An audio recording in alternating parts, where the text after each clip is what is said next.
Hello and welcome back. This video, if you've watched the previous video, you'll know that this is a follow-up to the video on the oblique projectile. So in this, we'll try and look at what happens when a projectile is actually put in an inclined plane. That is, the projectile is not allowed to take the path that it would and reach the horizontal surface. Instead, it is blocked by an plane that is inclined at some angle alpha to the horizontal. So one technique that you could do is you could try and evaluate it regularly. You could take the finish point at say some point x, y, and you could say that this is L over here, and it's L cos theta and things like that. But then that it really get complicated. That it be very complicated, and I have tried it, and I couldn't really get to the end of it. So what I would do instead, and what I would recommend you also to do if you're following along with me, is rotate the axis such that the x-axis is along the incline and y-axis is actually perpendicular to the incline. So if my clumsy fingers will allow me to do it over here, what I'll do is I'll draw, just forget this like it was bad memory. So what I'm going to do is I'm going to draw it like this over here, and I'm going to rotate it. Let's see where's the rotating option. I don't know where the option to rotate it is. You know what? I will draw the full figure over here and I'll come back to you in a few minutes. Alright, so it turns out I couldn't actually get myself to tilt the axis from this shapes over here. So what I did was I just tilted the incline to fit with it. So what you see over here is actually the ground. That is, this is the sideways ground, and if I were to draw it over here, that would be the vertical, that is the upwards and down sideways things. So what I really need to emphasize and stress over here is that the y over here and the x over here are not your usual sideways and up. So the consequence of this is that gravity, that is g, is no longer acting in the downwards direction. What's actually happening is gravity is sort of acting like this, alright? And the angle that is inclined at is actually alpha. So what we get over here is, so like you'll find that this angle over here is alpha, alright, that is the angle of the incline. So this acceleration in this direction is actually g cos alpha, and now there is also acceleration in the horizontal direction. So this is over here is g sine alpha, and this is where all the complications come from. But evaluating it is really interesting, so let's begin doing this. So first we're going to try and get the equation for the time of flight. The equation for the trajectory is kind of complicated because it's no longer going to be just a parabola, because there is acceleration in both horizontal and vertical directions. So for now we just restrict ourselves to the equation for time of flight. Now even in this case, even though gravity is no longer acting just downwards, you can still say that the highest point with respect to the inclined is achieved when the vertical velocity with respect to this incline is 0. So using our equation of motion, we can say that time of ascent is equal to, alright, I'll just write the first equation of motion first. So applying our first equation, we'll say that u sine of theta minus alpha. Here theta is the whole angle with respect to the ground. So with respect to the incline, that would actually be theta minus alpha, not just u sine theta. So u sine theta minus alpha is actually our vertical component with respect to the incline. So we can say minus g, and we can no longer just say g, so we'll actually have to say g cos alpha like I showed over there. So g cos alpha is equal to 0. Oh yeah, there's also g sine time of ascent, my bad. So time of ascent is actually equal to u sine theta minus alpha by g cos alpha. And if you just then we'll get time of flight as twice time of ascent, so that will actually be equal to 2u sine of theta minus alpha by g cos alpha. Now the great thing about this is, if you're still not convinced about this, whatever we are doing over here, is you can actually substitute the value of alpha as 0 so that it reduces to the initial case that we had, that is, you can say sine of theta minus 0, so that will just be u sine theta, and cos 0 is actually just 1, so you'll actually get the initial expression that we derived in the previous video for time of flight. So this actually does make mathematical sense, as like doing this analysis of rotating the axis such that we get the incline as the horizontal, the x-axis as the horizontal, like along the incline, and y-axis as perpendicular to the incline, and not just taking the x and y-axis as the ground and things like that. So the next thing that we do is the maximum height. This is also relatively simple. It's just applying the same argument that we did in the previous case, that is, when uy is equal to 0, that's when maximum height is achieved. So we can say minus u square sine of theta minus alpha whole square is equal to minus 2g cos alpha hm. Alright, that's again applying the equation of motion, this is third equation of motion. So that over here is cos alpha over there. Okay, so hm can actually be written as u square sine square theta minus alpha by 2g cos alpha. And again, if you just substitute the values of alpha as 0, and we'll get the initial equation that we derived.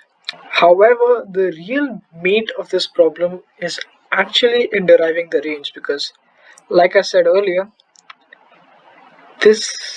in this case there's also acceleration in the horizontal direction, so we can't simply write r is equal to ux into t. We'll have to apply the equation of motion in that direction also, and we'll also, so it does get complicated, and then we'll also try deriving the angle at which the range is maximum. So I'm just going to write r over here. Okay, so in this case what we'll actually get is r is equal to u cos of theta minus alpha into the time of flight minus g sine alpha, right, minus g sine alpha time of flight square by 2. Again, this is nothing but applying the second equation of motion. We have ut plus half at square. All I've done is substitute the appropriate values. Alright, so upon expanding this, what you will get is, I'll try to get this as to the left as possible because it's going to be really long. So I'll write u square cos theta minus alpha. Now u square is there because the time of flight also has a u square, cos of theta minus alpha, and I'll also write a 2 with here because there's a 2u sine theta. So yeah, so sine of theta minus alpha by g cos alpha. Alright, let me just check if that's correct. Okay, yeah.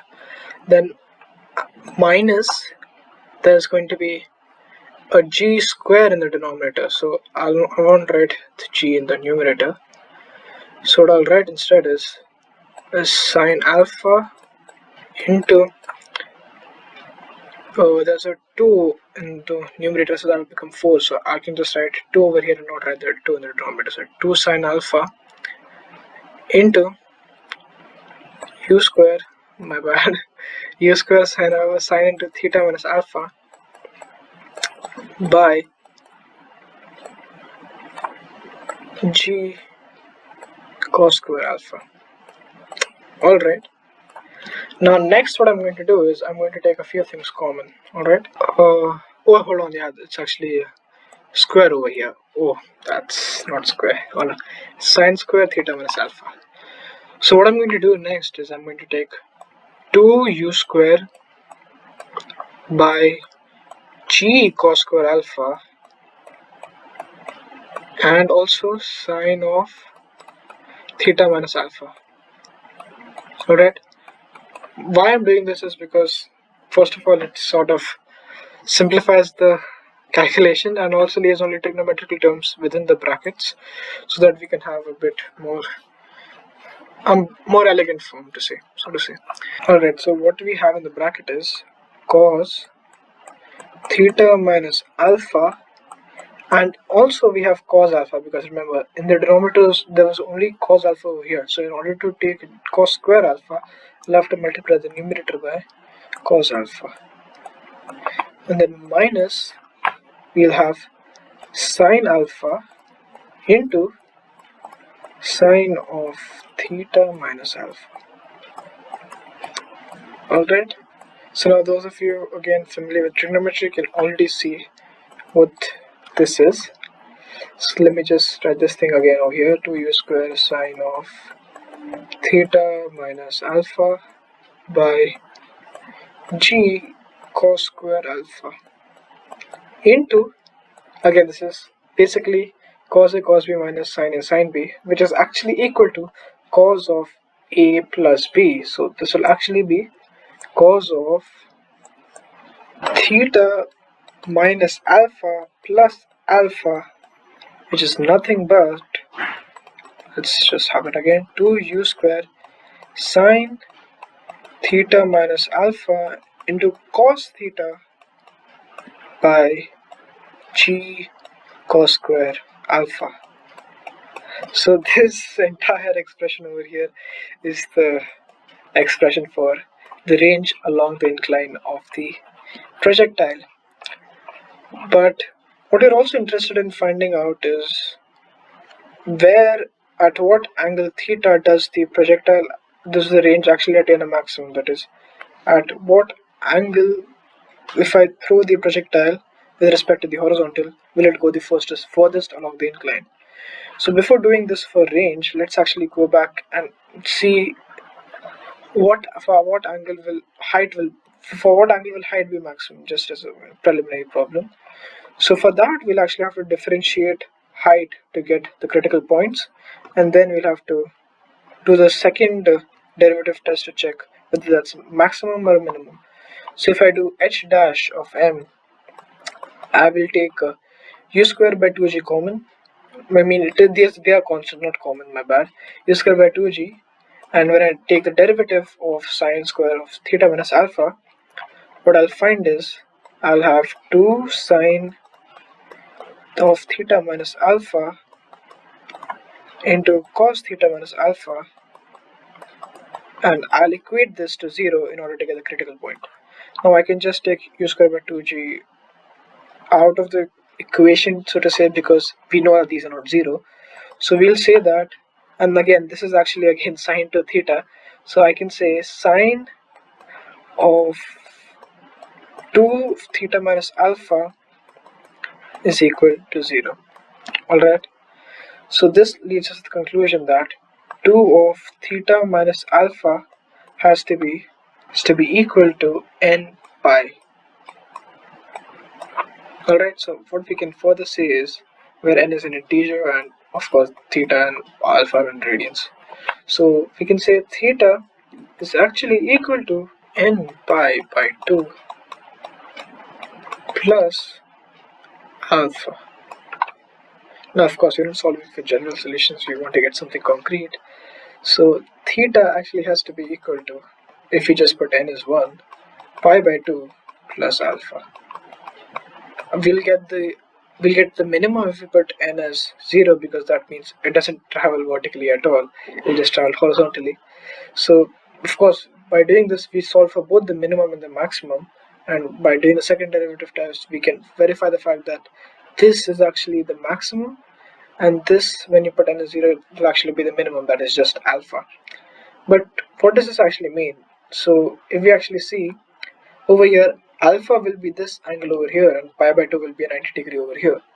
So it is effectively just launching it straight upwards, which is the same result that we got in case of the projectile. If you put alpha is equal to 0, you get theta is equal to pi by 2 or 90 degree, and that is when the projectile reaches the maximum height that is possible.